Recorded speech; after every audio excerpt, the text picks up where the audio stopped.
लेकिन लारेब हाशमी का ये वीडियो आपके लिए देखना बहुत जरूरी, क्योंकि हम आपको बता रहे हैं कि लब्बैक का जिक्र है, तहरीक लब्बैक का।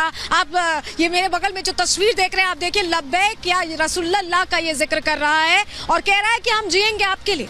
ये कह रहा है हम मरेंगे भी आपके लिए, जिएंगे भी आपके लिए और इंशाअल्लाह कह रहा है कि मार देंगे। इस तरह की भाषा का इस्तेमाल, आप सोचिए किस तरह से ब्रेन वॉश किया गया होगा इसका। या खादिम हुसैन रिजवी का जिक्र कर रहा है और बार बार कह रहा है कि अल्लाह के नाम पर निकले हैं। लेकिन चलिए, कट्टरपंथी टीएलपी क्या है जिसका ये जिक्र कर रहा है, लब्बैक का क्योंकि जिक्र कर रहा है, ये आपको बताना बहुत जरूरी यहाँ पर हो जाता है, क्योंकि ये वीडियो देखने के बाद आप भी सोच रहे होंगे कि इसका इतिहास क्या है। वो जानकारी आपके सामने रख देते हैं। देखिए, 1 अगस्त 2015 को तहरीक लब्बैक की स्थापना की गई। मौलाना खादिम हुसैन रिजवी ने ये संगठन बनाया था 1 अगस्त 2015 को और 75 लोगों के साथ इस संगठन की शुरुआत उनकी तरफ से की गई। ईश निंदा आंदोलन के जरिए पहचान बनाई। ईश निंदा की दुनिया में शरिया लागू करना चाहता है टीएलपी, यानी पूरी दुनिया में, सिर्फ पाकिस्तान में नहीं, पूरी दुनिया में ये शरिया लागू करना चाहते हैं। कई बार पाकिस्तान को एटम बम के इस्तेमाल की सलाह दी है कि एटम बम लेके जाओ, सब सुनेंगे, गौर से सुनेंगे। ये कहा है, अभी कुछ दिन पहले का ये बयान है। और टीएलपी ने 2017 में राजनीतिक पार्टी भी बना ली, यानी कि उन्हें पता है कि कैसे घुसना है, पाकिस्तान की गद्दी तक पहुंचना है और वहां से सब चीजों को चलानी है।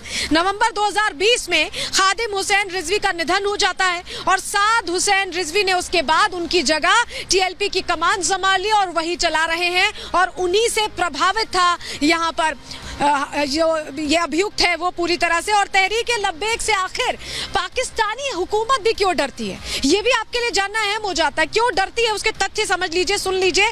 सांप्रदायिक संगठन के तौर पर इनकी शुरुआत हुई थी और पाकिस्तान में इन्होंने 8 बड़े प्रदर्शन किए थे, जिसके बाद ये चर्चा में आ गए थे। पाकिस्तानी आवाम इन्हें जानने लगी थी, पहचानने लगी थी और मानने भी लगी थी। हर प्रदर्शन के दौरान पाकिस्तान में जमकर हिंसा होती थी, जमकर तबाही होती थी। हर बार सरकार हिंसक भीड़ के आगे झुक जाती थी, इस तरह से मजबूर किया जाता था, प्रेशर बनाया जाता था कि सरकार को झुकना पड़ता था और हर बार तहरीक लब्बैक की मांग को मानना पड़ता था। इस तरह का दबाव होता था, इस तरह के हिंसक प्रदर्शन होते थे। और 2021 में देखिए, टीएलपी को आतंकी संगठन उन्होंने घोषित किया था। पाकिस्तान ने 2021 में आतंकी संगठन घोषित कर दिया था और अप्रैल 2021 में साद रिजवी की उसके बाद गिरफ्तारी भी हुई थी। लेकिन रिजवी की रिहाई को लेकर बड़े स्तर पर हिंसक प्रदर्शन हुए और उसके बाद सरकार को साद रिजवी को रिहा भी करना पड़ा और जिस तरह से आतंकी संगठन घोषित किया था वो भी चीज वापस लेनी पड़ी। तो सरकार का पूरा रुख प्रदर्शनों के चलते, हिंसक प्रदर्शनों के चलते, दबाव के चलते बदल गया। लेकिन मौलाना की जो रिहाई, वहीं फवाद की खरी आपको बताते हैं, सरकार उग्रवाद से लड़ने के लिए पीछे हट रही है, ये तैयार नहीं है, ये बात कही गई है। टीएलपी के मामले में सरकार को पीछे हटना पड़ेगा, सरकार के मामले टीएलपी को पीछे हटना पड़ेगा। ये खुद सरकार ने माना, क्योंकि प्रदर्शन बड़े स्तर पर हो रहे थे। ये टिक टिक करते बम की ओर इशारा कर रहा है, यानी फवाद चौधरी कह रहे थे कि ये दिक्कत है और ये बड़ी दिक्कत है। और फवाद चौधरी, आपको बता दें, पाकिस्तान सरकार में मंत्री थे। कानून ना लागू करने वाले देश के अस्तित्व पर सवाल खड़ा हो रहा है। फवाद चौधरी ने पाकिस्तान जो सरकार थी, जो सत्ता में लोग बैठे हुए थे, उनको चेताया था, उनको समझाया था कि टीएलपी कितनी बड़ी दिक्कत हो सकती है, लेकिन तब किसी ने नहीं सुना। और अब टीएलपी से लोग कैसे प्रभावित हो रहे हैं, कैसे ब्रेन वॉश हो रहा है, ये हम आपको बता रहे हैं। लेकिन लारेब हाशमी किस तरह से रिजवी की आइडियोलॉजी से प्रभावित था, आप खुद सुन लीजिए कैसे बात कर रहे हैं। सुनिए लारेब हाशमी को।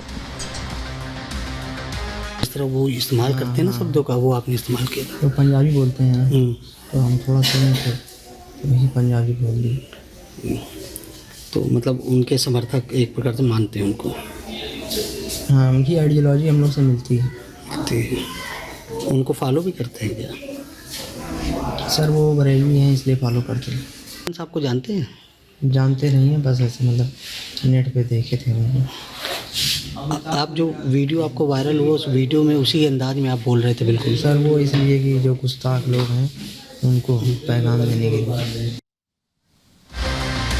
और लारेब का बार कैसे पाकिस्तान से ये प्रभावित है, पाकिस्तान से कैसे ये ओरिजिनेटेड है, अब ये जानकारी आपको बता रहे हैं। आप समझ गए होंगे कि तहरीक लब्बैक पाकिस्तान में है, वो संगठन उसी से प्रभावित था। मौलाना खादिम हुसैन रिजवी का लारेब पर बड़ा असर था। वो उनके वीडियोस देखता था और जो लैपटॉप मिला है उसमें पूरी रात रिजवी के वीडियो देखता था। लारेब ने ये खुद माना भी है।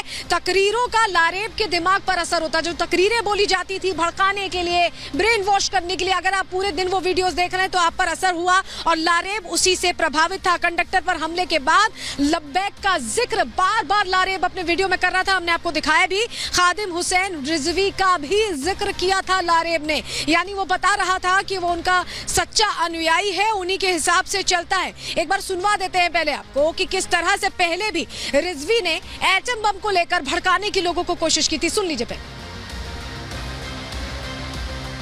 एक बार बाहर निकलो, कुरान को दाएं हाथ में उठाओ और एटम बम वाले बक्से को बाएं हाथ में उठाओ और पूरी काबीना भर के स्वीडन ले जाओ और जाकर कहो कि हम कुरान के तहफ़्फ़ुज़ के लिए आए हैं।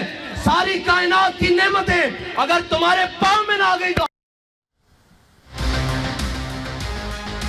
तो खादिम हुसैन रिजवी तो अब नहीं है, लेकिन कमान किसके पास है टीएलपी की? कौन इस संगठन को चलाता है? कौन ये वीडियोस फ्लोट करता है? अब वो जानकारी आपके सामने रख देते हैं। साद हुसैन रिजवी टीएलपी की कमान फिलहाल संभाल रहे हैं। मौलाना खादिम हुसैन रिजवी का बेटा है साद हुसैन। जहरीलो बयान वो लगातार देता है, इस तरह के वीडियोस उसके भी वायरल होते हैं जो सुर्खियों में उसे बनाए रखते हैं। पाकिस्तान को हमने अभी आपको सुनवाया कैसे एटम बम के इस्तेमाल की सलाह दी जा रही थी, और ये ज्यादा पुराना वीडियो नहीं है, ये फरवरी 2023 का यानी इसी साल का वीडियो है। और आप समझिए ये भी जो सर तन से जुदा का बार बार हम उल्लेख सुनते हैं, बार बार सुनने में आता है ये बयान, ये नारा भी तहरीक लब्बैक यानी टीएलपी ने दिया था और ईश निंदा से जुड़े आंदोलन को लेकर ही इसकी पहचान बनी और इसी नारे का इस्तेमाल कर रहा था। चाहे लारेब हाशमी की बात कर ले या चाहे उदयपुर में जो कन्हैया लाल के साथ घटना हुई थी उसकी बात कर ले, लेकिन ये जो कट्टरपंथी सोच है पाकिस्तानी हुकूमत इसका साथ क्यों देती है हमेशा? क्यों इसको कुचलने का काम नहीं करती? पाकिस्तान में आतंक लगातार बनता है और बढ़ता जाता है। आतंक का पर्याय पाकिस्तान की हो गया। अब वो जानकारी आपके सामने रख देते हैं। शहबाज सरकार ने देखिए टीएलपी को क्लीन चिट दे दी। पहले हमने आपको बताया कि कैसे 2021 में बैन किया गया था, आतंकी संगठन बताया गया था, लेकिन फिर टीएलपी को क्लीन चिट किसने दी? यहाँ पर शहबाज सरकार ने दे दी। टीएलपी को शहबाज सरकार ने राजनीतिक दल मान लिया क्योंकि उन्होंने चुनावों में घुसने की कोशिश की, उसमें अपनी भागीदारी दिखाने की कोशिश की, प्रतिनिधित्व लेने की कोशिश की, तो उसे एक तरह से राजनीतिक दल मान लिया गया। आतंकी संगठन जो उस पर चस्पा किया गया था वो पोस्टर वो हटा दिया गया। आतंकी संगठन के तहत जो प्रतिबंध उस वक्त लगे थे ऐसे में शहबाज सरकार ने हटा दिए। शहबाज को चुनाव में टीएलपी से मदद की उम्मीद थी और इसी चाह में, मदद की चाह में एक आतंकी संगठन को प्रमोट करने लगी शहबाज सरकार। ईश निंदा के आरोपियों को सजा देने का वादा भी किया और प्रमोट भी किया, यानी अपने फायदे के लिए आतंक को बढ़ावा शहबाज सरकार की तरफ से दिया गया है। लेकिन